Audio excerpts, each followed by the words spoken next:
Welcome back to the Physio Foundations podcast, where we talk about the knowledge and skills that provide the foundation of expert clinical practice. So today I've got Dr. Tim Sayer, PhD, good friend of mine from back in the day, from when I went through the same PhD program as Tim. Tim's a consultant physiotherapist and managing director of Melbourne CBD Physiotherapy and Sports Medicine Clinic. He's got a special interest in ACL injuries and rehabilitation, having completed his PhD in this area at the University of Melbourne some time ago now, in the same group as me. And he's a titled research physiotherapist as awarded by the Australian Physiotherapy Association, and also an honorary senior research fellow at the University of Melbourne. If you go to Google Scholar or PubMed or wherever you read articles, you can see Tim has published a number of high impact papers, including some quite recently that we can talk about today. But today we're going to talk about ACL injuries and Tim's approach to managing ACL injuries in the clinic, including objective measurements and benchmarks for progressing people through their rehab, common problems people experience during their rehab and problems to look out for in the clinic, how you know when people are ready to return to sport. I will do a shout out. I won't say their last name. This is a student of mine, David. Hi, David, who said to me in the corridor that he wouldn't mind an episode on ACL injuries. So I sent Tim a DM and David, this one's for you. But there's many other students who are enjoying this, the podcast as well. So hello to all the students out there and keep studying and good luck. Let's bring him on, hey? Tim, welcome to Physio Foundations. Thank you very much, Luke. It's great to be here. Thanks for coming on. So how long since we've caught up? It's been some... It'd be some years, I'd say. I think we were just chatting before. It's probably been back to 2016 or 15, I reckon, the last time I saw you. But it's been a while. You've done a lot since then. Tell us a bit about you, your background and interests and your current work in Melbourne CBD Physio. Yeah, so I guess I started off a bit like you post my physiotherapy qualification, I did a PhD and I was a bit crazy to go straight into that because everyone told me I was mad. But I was very keen on the research and very much interested in knee injuries, like yourself. I guess wanted to do research straight away and not wait sort of the typical couple of years of clinical practice and then go back to a PhD because I knew that I probably wouldn't do that very well. So I decided to go into a PhD straight away and looked around ACL biomechanics in females actually related to pubertal development, which was quite a neat project. And that since then, I guess, has sort of given me a foundation for an appreciation of physics and biomechanics and I guess sort of wider speaking in human movement and how that might implicate clinical practice and some of the measurements we can talk about today, but really getting an appreciation of how biomechanics and physics influence human movement and function. And I guess that's then sort of been developed following my PhD in clinical practice. I went on to teach at the University of Melbourne. I went overseas for a couple of years to a very small university called LUNEX in Luxembourg, which was a very unique opportunity to develop a physiotherapy program there. So I was fortunate then to meet a lot of well-known researchers in ACL and meniscal injuries. And following that, decided that I'd come back to Australia in 2018 and with my business partner and friend, Nicholas Cross, we sort of developed Melbourne CBD Physiotherapy and Sports Medicine Clinic to what it is today. So there's a story I didn't know about you. So you went overseas, you developed a physio program. Yeah, I wouldn't say I developed. I assisted. Yeah, I was part of a team. So Luxembourg's a very small country that not many people know of, but it basically borders Belgium, France, and Germany. It is, as a trivia question, the wealthiest country in the world, which you might not know. Wow, it's actually wealthier than Qatar. Yeah, so it's a tiny little city and country, but they're very interested in developing health services and essentially looked to develop a physiotherapy, sports management, and sports sciences program, which is more or less like a privatized system, to be honest. It's a bit different to our systems here. And so I went over and helped. That was an opportunity directly following my PhD that I thought, you know what, let's go live in Europe for a couple of years with my wife. get a bit of a European experience because we love it over there, and get a new experience developing a program which was out of my depth completely, but learnt lots on the run, pretty much with sort of education and curriculum development, research, sort of partnerships. There's a whole host of things that we were sort of developed and involved in, I guess. Everyone brings different things into the mix, and you learn from people. So you said you went straight to research, but it wasn't from an undergrad degree. So you did science before? Yeah, so I did. And then the Doctor of Physiotherapy at Melbourne. Correct. Yeah. Correct. Yeah. So I went sort of undergrad. I did an honours year in muscle physiology. I then decided to go into physio, and then, went to PhD. So there's however many years. Yeah, it's over a decade. Of university. Over a decade of university, which is crazy to think about. Well, so I always like to spend a little bit of time going back to the backstory of people like you, because I'm sure students and grads listening to this will go, oh, I didn't know you could do that, or that's an interesting pathway. And there's so many different pathways you can take in this career. It's I guess the double entendre, physio foundations. You've got the foundation, the backstory of the person, the expert who's coming on, but also the foundational knowledge and skills. And we always end with that question. But let's do ACLs first before we go a bit more broadly. Let's go into your special interest area. So that was the topic of your PhD, the topic on female athletes, biomechanics. Let's wind it back to ACLs in general. There's thousands of research articles written on the topic. Why is it such a big problem? It's a good question. To try to summarize that, it's going to be challenging, but we'll give it a go. I think the major problem at the moment is probably the incidence of ACL injury. As we know, it's sort of getting a lot of media attention as well, particularly in the female athletes. My sort of summary, I guess, of this is you're seeing more ACL injuries, particularly in female athletes at the moment, or people participating in a range of activities from recreational right up to the elite level, simply because there's an increase in participation. So it's becoming more common that people are now involved in netball, AFL, basketball, which are high-risk sports for an ACL injury. And so then there's, from just pure probability, a higher proportion of ACL injuries.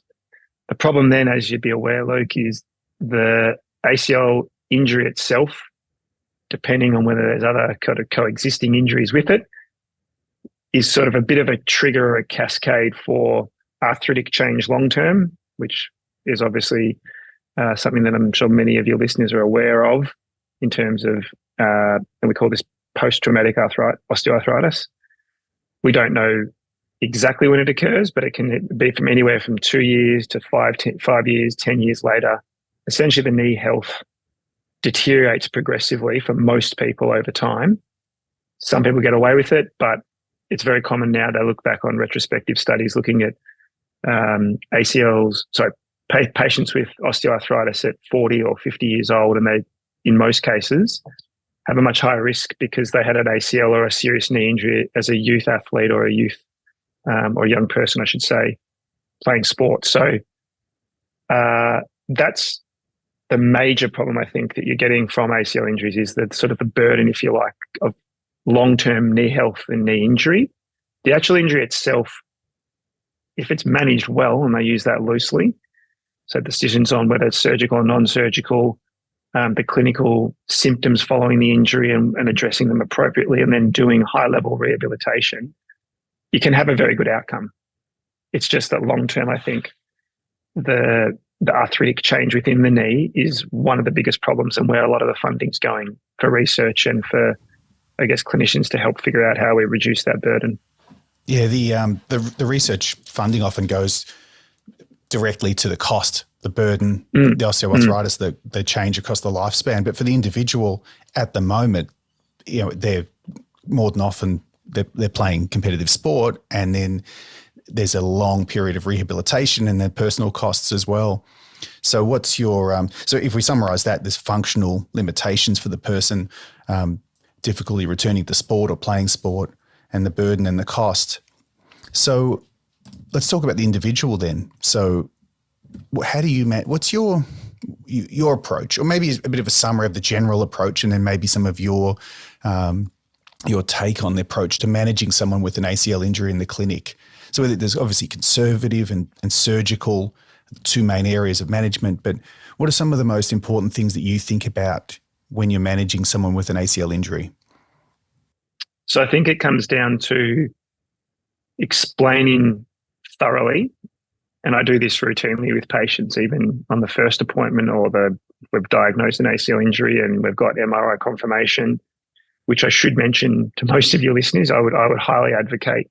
I know many people, and there are tests that you can do, and there's sensitivity and specificity around ACL tests that are very good, but I generally always refer for MRI because there is a lot of other meniscal, chondral, other ligamentous injuries that sit within the knee that are not sensitive to your clinical tests and are very important for your decision-making process. So in the decisions of what to do and how you manage that individual, I think once we've got MRI or imaging, if that's available, the function, as you mentioned, of the patient. So are they having multiple instability episodes? And that would be something like daily or weekly. They're having like 3 or 4 episodes where they're buckling or giving way with simple activities like getting out of a car, getting out of a chair, turning in the kitchen, like really simple things, not talking about sports at the moment. The function of their knee is sort of variable depending between people, but we make the sort of, I guess, summary around surgical and non-surgical pathway will typically be dictated by what their goals are, what their, I guess, preference is in terms of, and I guess their commitment to rehabilitation, because they're very different. So, for example, the non-operative pathway, and we talk about this sort of sits within prehab as well, irrespective, or the wait and see approach that you might see in some studies. If the clinical symptoms are pretty minor, and then there are plenty of people, by the way, that have minimal swelling, they're not very painful, they might have a little bit of giving way or a little bit of instability and apprehension, but they're actually functioning pretty well. You can push those people quite hard early on in the gym. So you can actually start to restore quite a bit of function, retain their movements and get them pretty active. And they're the patients that you would sort of tend to push early on and decide on whether the sport or the activity they're going to return to has a very high risk of re-injury.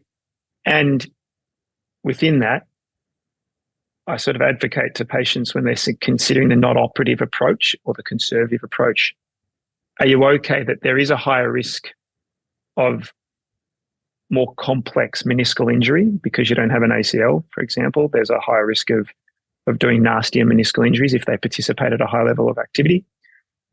There is potentially chance of getting more irritability within the knee over time because of the change of the biomechanics within the knee.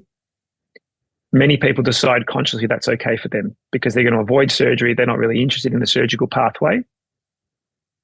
The surgical candidate, on the other hand, is someone typically that wants to get back to high-level rotational activities. And that's not to say you can't do it with conservative management, but, and this is sort of the controversy, I guess, within the literature that's come out around bracing protocols as well as surgical. It's, from my point of view, I think surgical has its pros and cons like anything. The pro to it is it's got very predictable outcomes. We know what happens with surgery.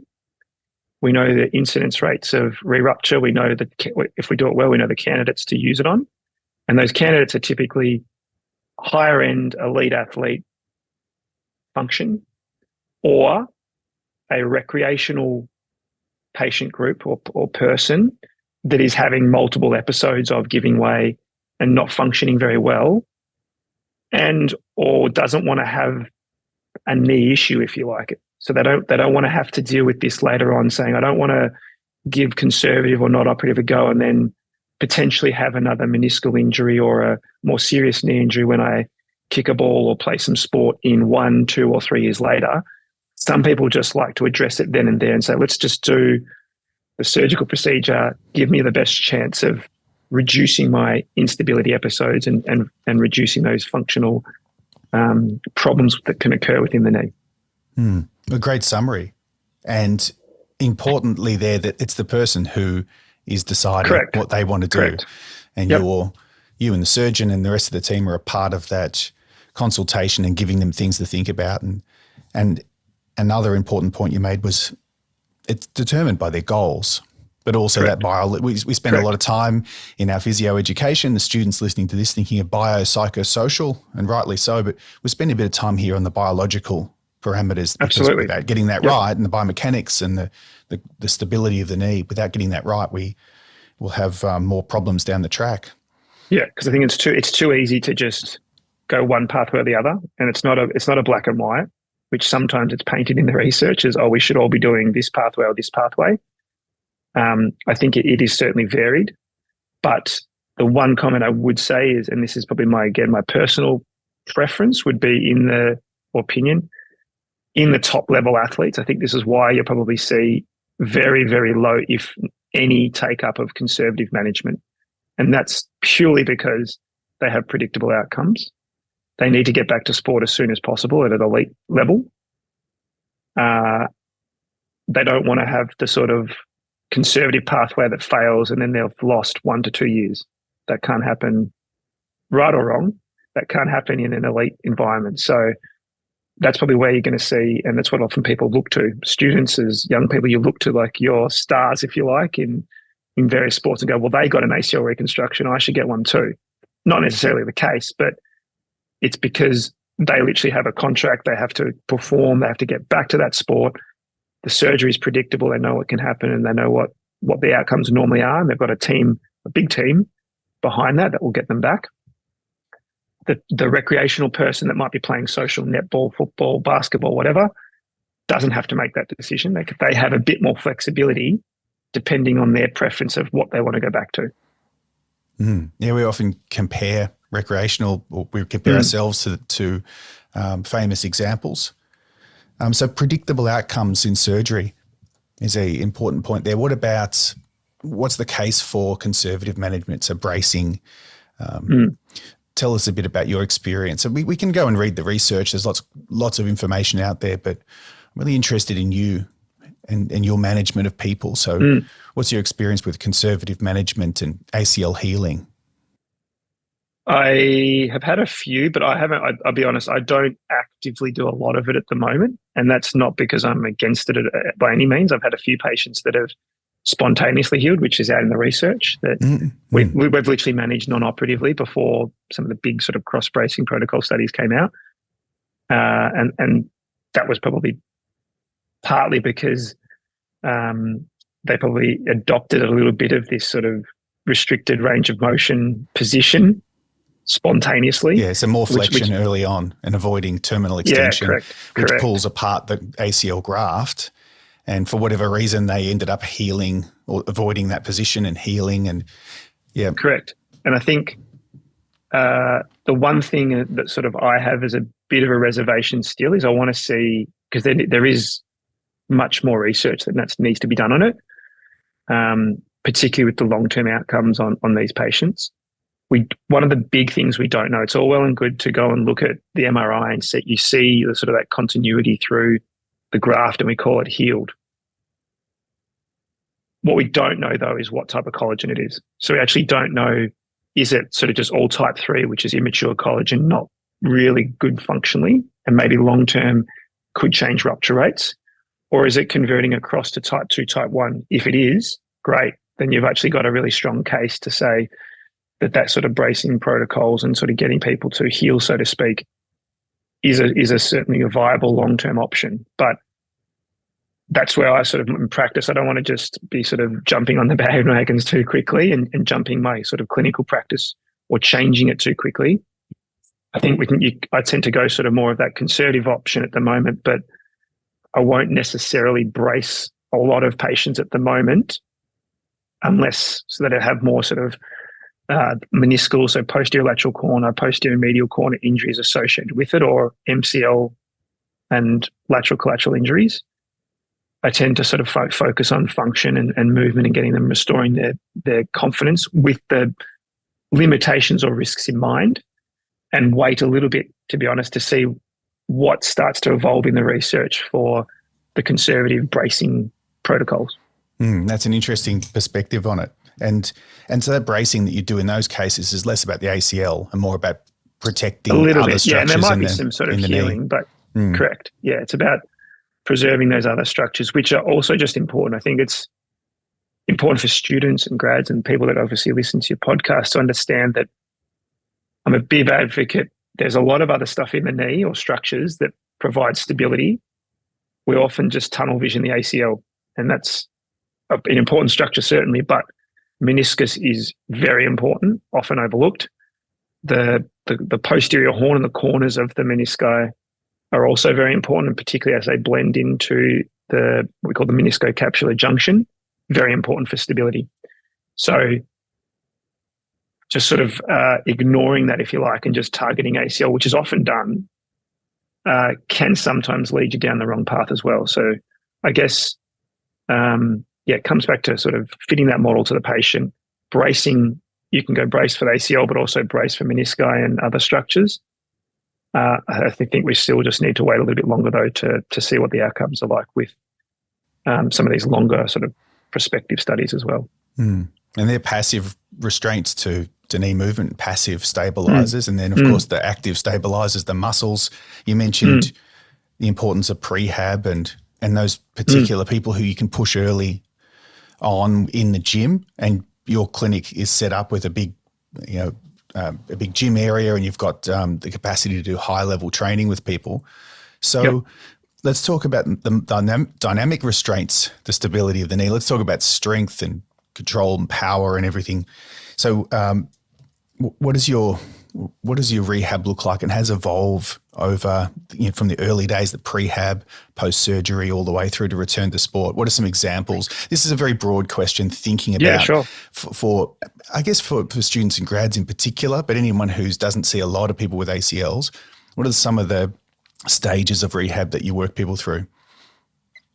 So I think if you look at a lot of the studies, and I talk about this with students that come for some placements with us, or even when I talk about ACL for physios that are 5 or 10 years graduated. A lot of the old studies are very old school now in their thoughts. So we know that you can actually push people probably a lot harder than what they previously have been, even in the first couple of weeks. So an example of that is your classic hospital-based exercises, so quads over fulcrum, some sort of sit to stands out of a chair, that kind of stuff. I generally speaking ditch as early as I can and try to get them into the gym to try to start to improve function. So when we talk about the goals, if you like, a lot of interest on quadricep, very important muscle. So is calf. So if we think biomechanically, and this is sort of the framework that we use a little bit of, obviously address the sort of psychosocial components as well. But I think the problem long-term with fear avoidance, apprehension, those patterns that people develop at sort of 6 to 9 months following surgery or an injury, in many cases, I have a feeling come about because early on, they're a bit conservative with their rehab. They don't push very hard. They develop dysfunction.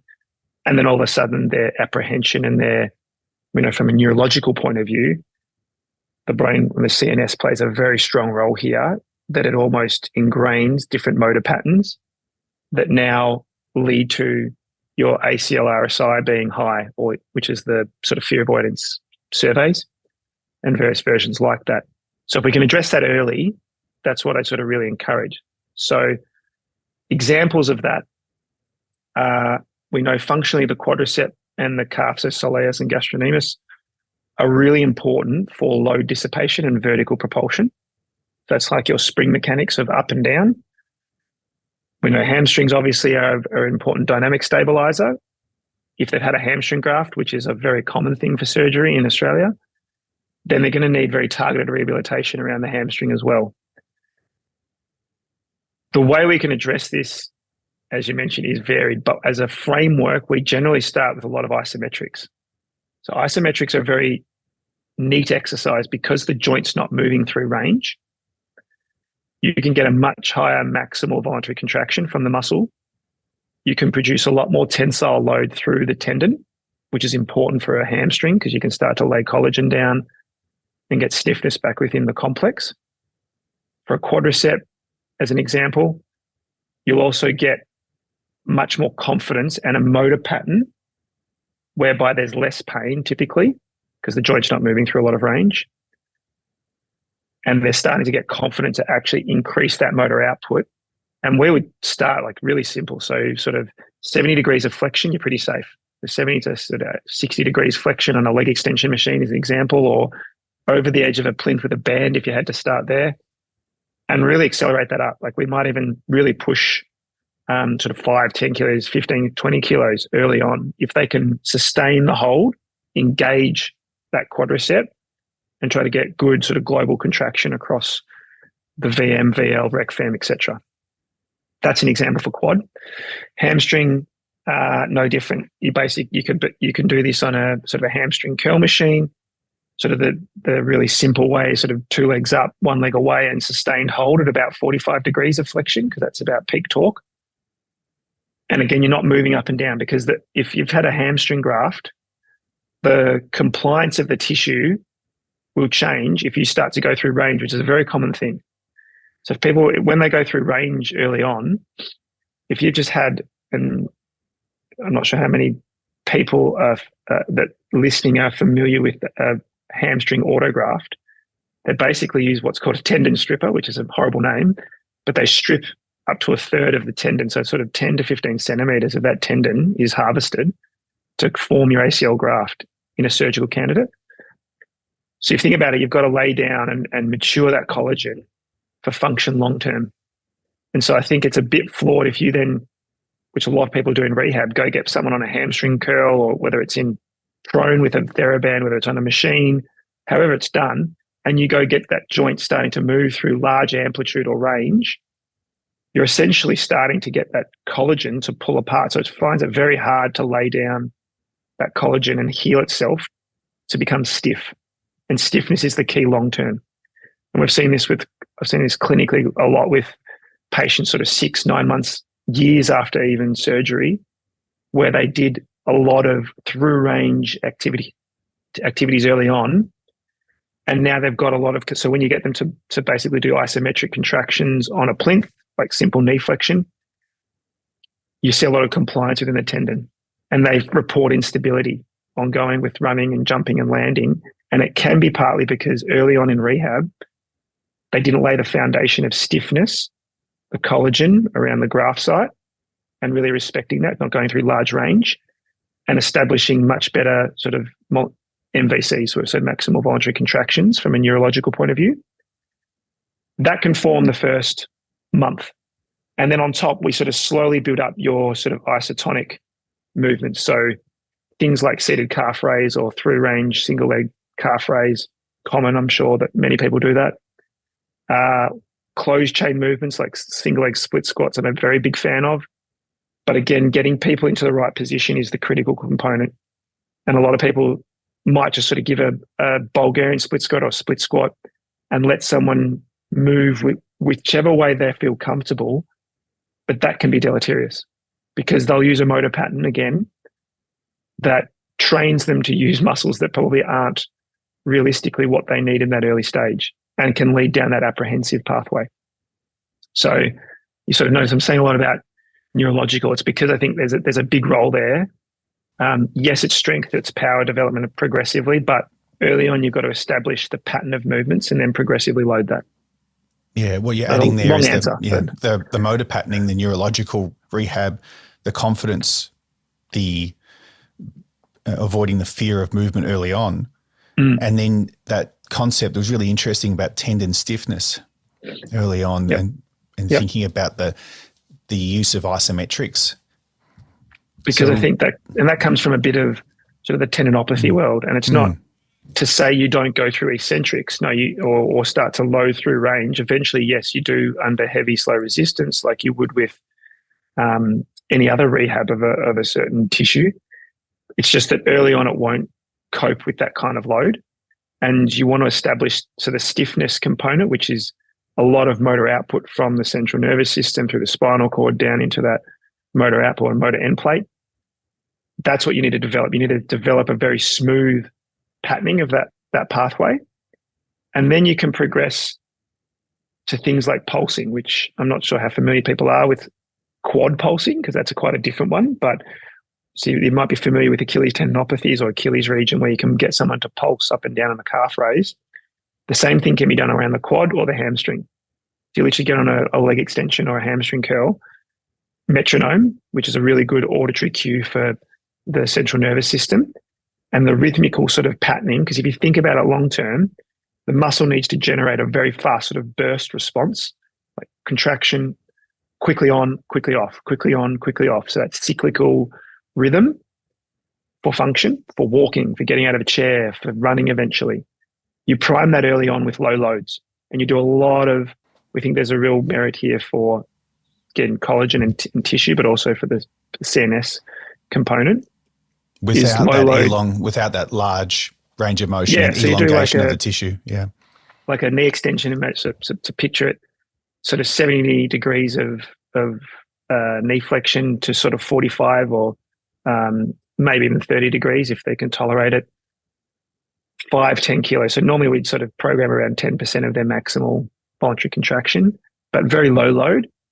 Metronome sits around early on, depending how good they are, sort of 80, 90 beats per minute, maybe up to 100 early on, and then we start to crank that up. So you'll see then fasciculations, which is basically, I don't know if you've talked much about this with your students either, but fasciculations is where you see like someone goes towards terminal knee extension and they start to shake, and you'll see like the motor pattern is very awkward for them to produce. So that's part of the arthrogenic muscle inhibition phenomenon as well. And so that's what this, we think, partly addresses as well, is we get that motor output to become rhythmical through the auditory cue, because they can't automate that themselves, and they get it faster and faster, and it becomes smoother. So I actually often describe to patients, do you remember back to your sort of maths or physics in high school where you had the sinusoidal curve? That sinusoidal curve that's sort of rhythmical up and down, that's what you're trying to pattern, and you try to get them into that pattern of sort of leg extension and back relaxation, where they're basically going kick, kick, kick, kick, kick against the beat, and they try to time it with the metronome. I'm getting PTSD, getting PTSD flashbacks from my PhD when we used exactly that. We're looking at muscle force control and exactly right. But there's quite a lot in that, because then you see that pattern then change across as you go through your middle stages, where you're obviously trying to accrue hypertrophy and strength changes within the muscle complexes.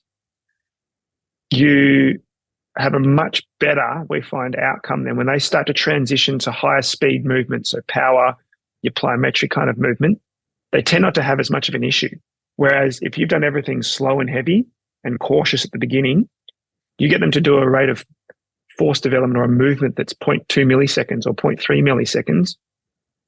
Problem. The motor system doesn't have the capacity. It's got to learn a new skill in a way.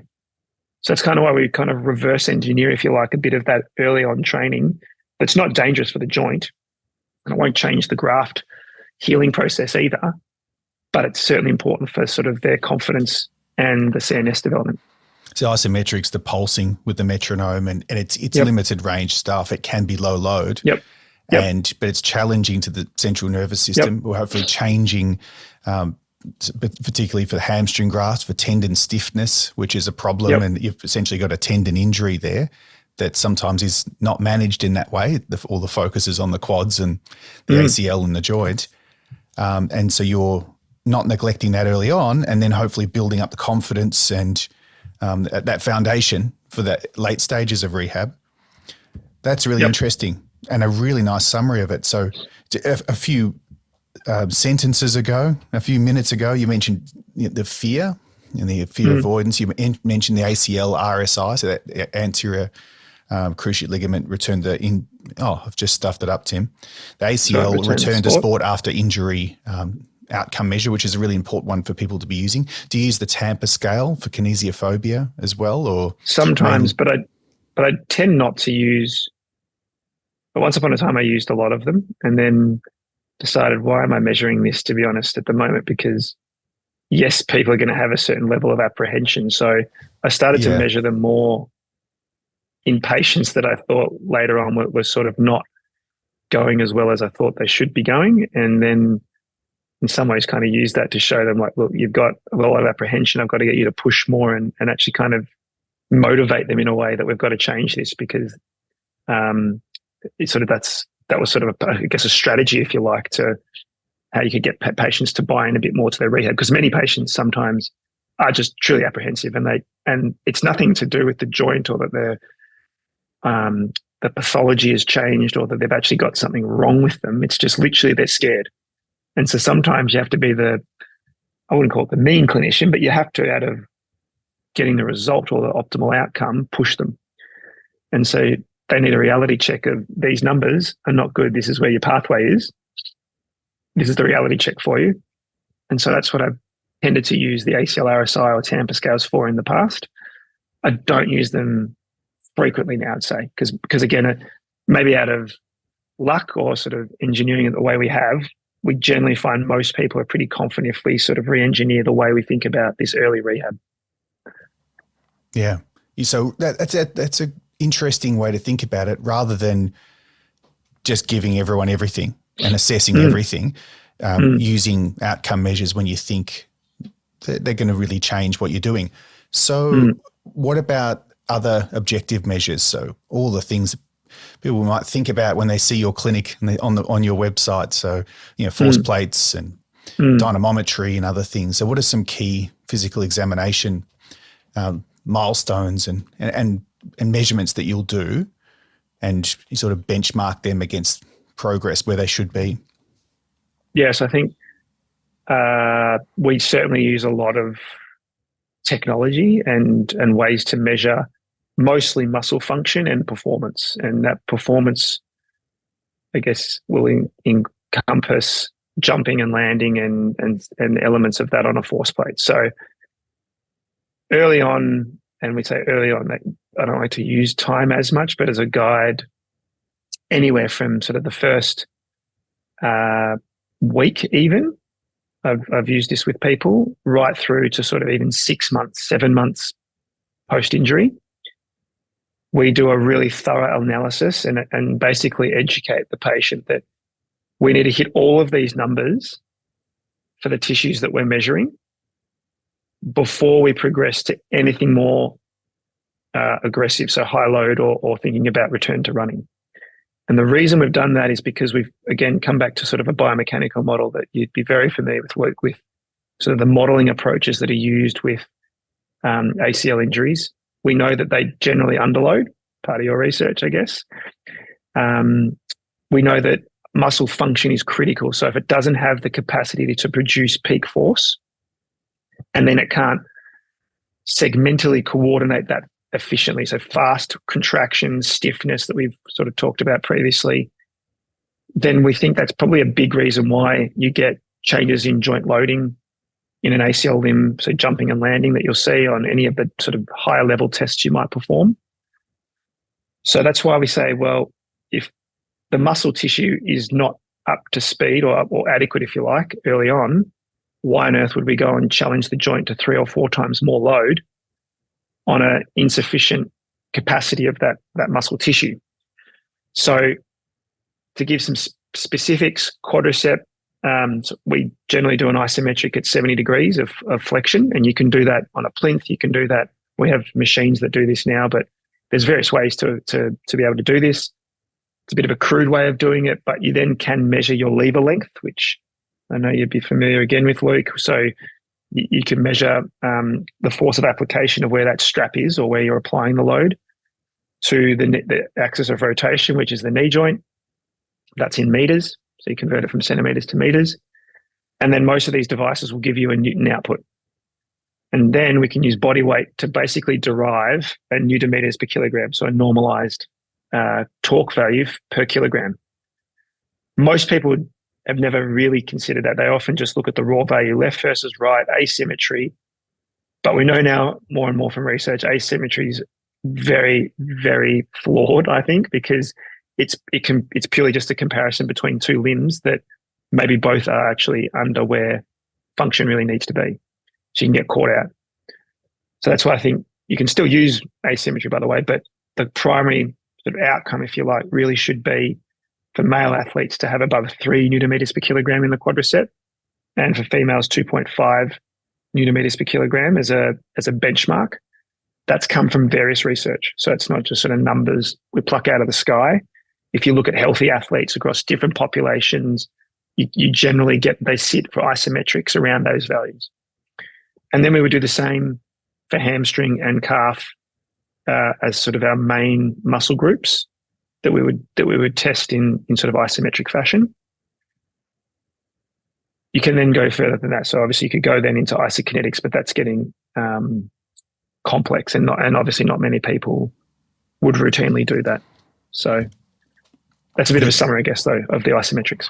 A great summary. We've got an episode, Scott Morrison, the physio, not the former PM of Australia, probably a couple of years ago now, went through a how-to guide on setting up an isometric pull in Newton meters per kilogram and benchmarking that against against the literature and some numbers, as you've mentioned. And there's more and more of that coming, on the major physio, education companies out there that are pumping out fantastic summaries for clinicians. And I've promoted all of them many times on the podcast. So that's a really good summary of what you do. What about return to sport? I know we're skipping a lot here. We've got 12 months of content to cover here in this journey of the person's ACL rehab, but now they're at the stage of returning to sport and you want to do some final testing. What are the non-negotiables for you in terms of their function and their confidence and the whole person? Yep. So I guess clinically, no swelling. So it's a grade 0 swelling if you're thinking about your grades of sort of swipe or bulge tests. Pivot shift is 0. Some people are sort of grade 1 because they retain some sort of we'll call it instability within that joint in that position. They're from a range point of view. I mean, some people get sort of really worried by range, but as long as they do have terminal extension, obviously that's commonly used. So you certainly need that. Flexion, I'm not too concerned by, because when you run and jump and land, you rarely get beyond sort of 40 degrees of flexion. So it's more the ADLs, or I guess the function of the person to be able to squat if they need to do that. It's not that they can't return to sport, it might limit their activity. So it's a bit of a different one, or a disclaimer, if you like, that if they're sort of at 100 degrees of flexion, well, they might be limited with sort of how much deep squatting type of movements they have to do. I can't think of many sports that need that, though. But sometimes in contact sports, though, you don't necessarily need it, but there's times when you're pushed into full knee flexion. It can be quite uncomfortable with that residual effusion, talking from experience and from many patients. Just that you're fine until you get into that terminal flexion and you think, it feels a bit tight in there. Yep. But you can get away with it for sure. But you have to have full extension, or at least extension matching the other side for sure. Yep. So that's why I think from a sort of range point of view, it's definitely extension. But I've had like patients sort of returning to running and sport might still sort of have 120 degrees of flexion and might say, if I feel like I'm not quite there, I wouldn't use that as a sort of sole criteria to say, no, you can't return, because I think they'll certainly can function very well if all the other stuff is very good. It might be sort of those very specific examples, sure, where they get sort of tackled or put into a really compromised position of forced flexion that could be problematic. So I guess you've got to consider that if that's going to be frequent or a high risk. In addition to that, though, we'd then look at the quadricep, hamstring, calf isometrics. So looking at that they're producing maximal force. Symmetry is generally, as a guide, sort of somewhere around 5-10% as most people use, but more importantly, peak output, quadricep 3 newton meters for male, 2.5 for female. For hamstring, we generally think around 45. So as a ratio, because there's not great data on this, but at 45 degrees of flexion, it should be around 45, 50% of the quadricep. So if you kind of sort of halve basically your newton-meters for the quad, that's roughly what the hamstrings should produce. Calf-wise, we want on force plates, this is in sort of a calf raised single leg position, knees slightly flexed to about 10, 20 degrees of flexion, and they're in about sort of 10 to 20 degrees of plantar flexion. You need them to produce at least 2 body weights worth of force. So on the force plates, just if people do use them, when you stand on them, obviously that's 1 body weight. Then you produce superimposed, basically a force trace on top of your body weight. Most of the technology now spit out the data as total body weight. And so you just got to make sure is it net or is it total? And that's where physios can get confused. You're just looking for an active 2 body weights worth of force, because vertically we know it's going to be at least 2 body weights worth of force when you're jumping and landing. It can be more, right? Yeah, correct. A fair bit more, yeah. So if you can't actively produce 2, and we've seen this with the isometric tests from normative data as well, you're probably going to be in trouble, because that calf complex can't produce enough to distribute dissipate load. And then from hamstring, calf, then we tend to go into a little bit of isokinetics. So we look a bit more into the concentric eccentric capacity of the tissues. And then beyond that, we would go into your force plates. So simplistically with force plates, because they can be very complex and people, I think, can try to do too much on them. If you think about the task, what are you actually trying to assess in this patient? You want to know, do they have similar levels of concentric propulsion ability in the left and the right limb? That's where your single leg counter movement jump's quite important, because you'll just see the dynamics of the concentric, but ignore all the eccentric data that it gives out, because it's not really relevant to the task. So that's where you would look at things like peak output, jump height, and when I say output, sorry, wattage of peak power. And then some of the variables, you can look at concentric power or concentric force in newtons. So that's limited in terms of normative data for concentric newtons and power, because that will sort of be different between athletes. So you have to do or use your asymmetries a little bit in that context. But there is good data around jump height for the counter movement jump. So one of the colleagues I work with, Nikki Van Mellick, has got some really nice work in that respect and you can look up, there's a website called ACL reference values.nl if you ever want to have a look at some of the data in this area.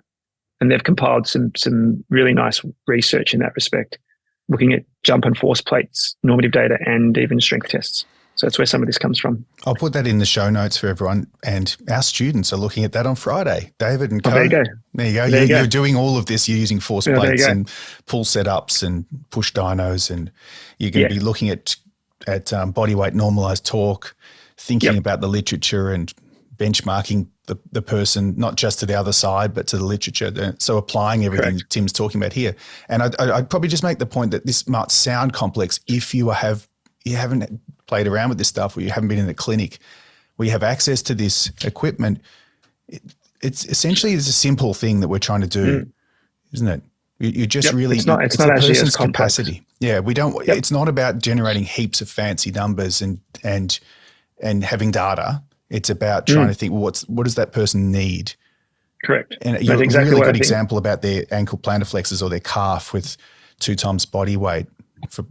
It's a requirement for propulsion and for absorbing forces. The same with the quads. So, and the setups are quite easy to do. I think the final thought that I'm sure you'd agree with, Tim, would be if you're going to be doing objective measurements and then making decisions based on them.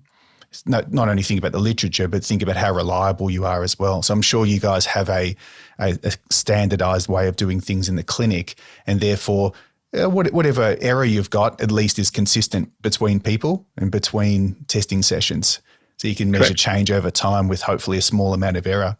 So just standardized instructions and setups and things like that are really important. Yep, certainly. And then, so just to finish off with the force plates, we then also do a drop jump because we want to see how someone's limb basically interacts with the ground more from a speed component. So do they have people call this sort of the reactive strength index, which is a bit of to be honest, a made up variable around flight time and contact time. So really what you're looking at from a pure biomechanics point of view, which you'd understand, Luke, is the key variable would be contact time. So how long do they spend on the ground? Because you don't want them lagging on the ground. And your instructions, again, need to be you sort of roll off and jump up or bounce off the ground as quick as you can.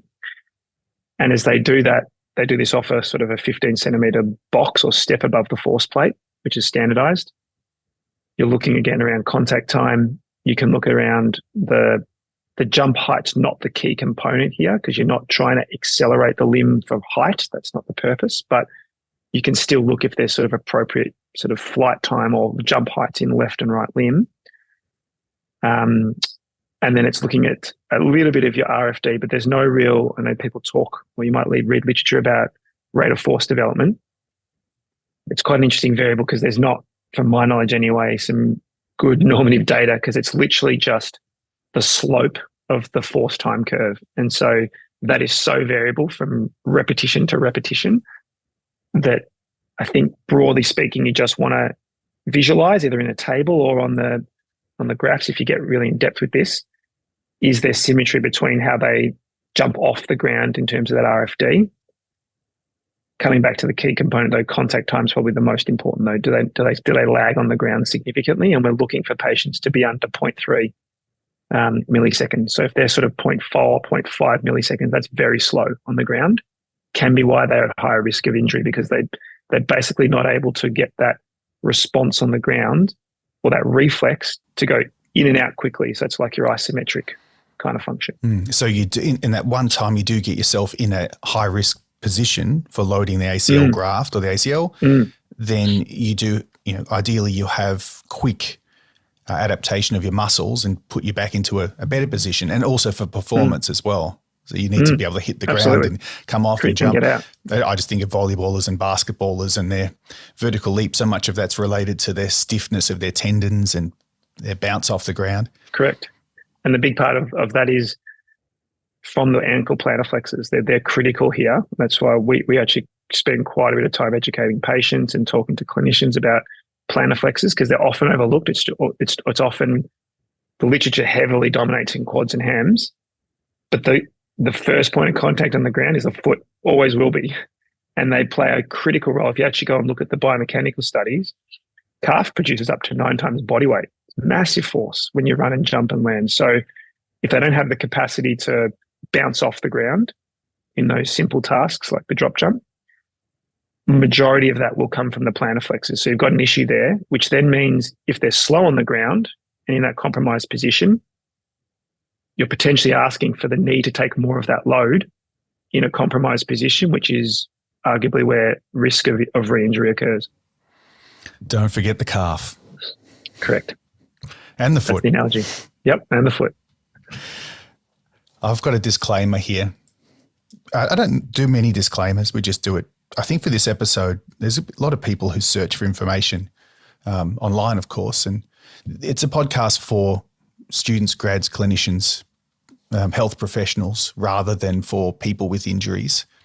You've got people like Tim out there in the clinic who are experts in this. And I think we've touched on so many different elements of the rehab, but the role of the expert, the health professional, don't have to be an expert, but you know, someone who's trained and professional in an area can't be understated. So make sure you're consulting with someone who knows what they're talking about rather than just listening to Luke on the internet. But you know, it's really good to have your summary, Tim, of all of this, your approach. And I think I could take I've got 2 pages of notes here. I'm sure people listening can have a lot that they can look up. I'll add some of that to the show notes. There's a lot of good resources out there. Do you have anything finally that you want to promote or that you want to mention that you're doing? You've run courses in the past. Anything coming up for you or anything going on? Yeah, well, we've got a lot of research at the moment. So we're looking to some novel ways of we're measuring muscle volume and strength within an ACL population that we think is going to be important, because surprisingly, we actually don't know from a tendon and muscle perspective, we don't actually know the atrophy profile and actually what happens sort of pre-surgery, following surgery or injury. So we're doing a bit of work in that area. And then we have run courses previously, but we actually don't have anything on the cards at the moment other than completely left of field, sort of a general private practice. We call it a sort of a mastery of private practice is what it's called, which is basically a clinical skills course, probably in March next year. So that's sort of what's on the plate for me. And people can look that up on the Melbourne CBD Physio. It's not quite on the website, but it'll be coming soon. So there'll be a bit of publicity and APA and that other areas for that. Yep. And people can follow you on LinkedIn and they Tim can if they wish. They can find you there and find links to some of those articles that we're mentioning as well. Yeah. Yep. I'm going to throw a promo for Abby DeCretzer, who's been on the podcast before, because Abby's at SportsMap. I don't take any money from anyone. It's just, I think I promote these things. She's asked me, can I promote this to students? And I thought, I'm going to do this on the podcast instead. So so SportsMap are running a foot and ankle showcase, and that's free online. And you go to SportsMap. So Sumaze, Stuart Eimer, Colin Griffin, Kevin Lieberthal, plus many more. 27th of November, 6:30 p.m. Australian Eastern Daylight Time. You'll find that on SportsMap. It feels like that's the first time I've done an ad in my life, and definitely on the podcast. But I want to promote the work, because that's something that's free, and they do really good work. And there's a lot of good free resources out there for young clinicians these days. They're so lucky. They've got. We were fumbling around in the dark. I definitely was 20 years ago when I first started. And so much good research these days. And I think Christian Osadnik has said this to me many times. He's our head of department at Monash. One of the biggest things to do is just to be aware of resources and have a good system for knowing the good websites and the good resources and places to go. And podcasts are a good place there to discuss those. So. No, exactly right. Yeah. Any final thoughts, Tim? No. We're out of time. I guess just consider a bit more novel rehab with your ACL injuries, because there's a lot you can do. But if you're interested in, I guess, progressing your patients at a higher level in ACL rehab, consider some of your technologies and get away from some of the hospital exercises. There's many, many more options. And you've just given us a bit of a taste of some of those. So fantastic, Tim. Thank you very much. We'll have to do it again, but you're out of time for now. So everyone, like, share, subscribe, everything else. If you found this one interesting, share it around amongst your colleagues. And that's the best way you can support the podcast. So thanks very much, Tim. Pleasure. Thanks. So until next time, this is Tim Sayer and Luke Periton wishing you all the very best with your study, professional development, and lifelong learning.